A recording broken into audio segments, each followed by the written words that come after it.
From a blanket of snow to gusty winds, rain and a bitter chill, winter has reared its ugly head again, wreaking havoc along the state's coast.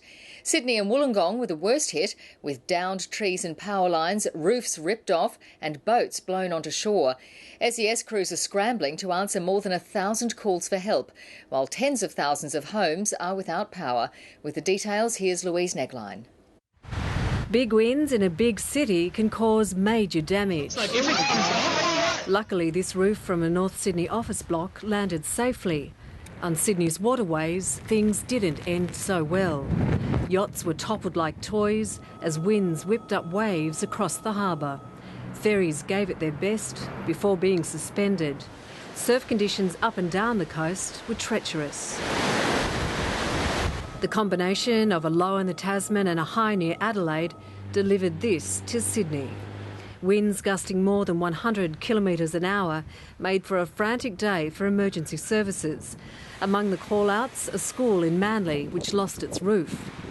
It wasn't a great day for bus rides and plane travel looked a bit iffy.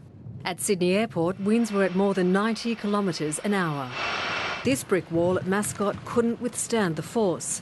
Anzac Parade at Kensington was closed amid fears scaffolding would collapse. Trees and power lines toppled, it seems, in most suburbs, cutting power to more than 50,000 homes. The damage is quite widespread and significant on our network, but it's really in pockets, so our crews will be going street by street, home by home, to restore power and make sure areas are safe tonight. Winds are expected to ease, but it won't get any warmer until at least Tuesday.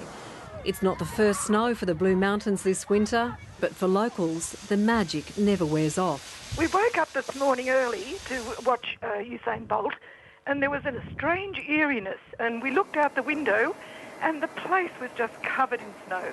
It is so beautiful, you just cannot describe it. 5 centimetres of crisp white powder. It started last night about 8 o'clock. It only lasted 15 minutes, but it's so cold here, there has not been any melt except in the direct sunlight. Winter's last hurrah before spring rolls in. Louise Negline, ABC News, Sydney.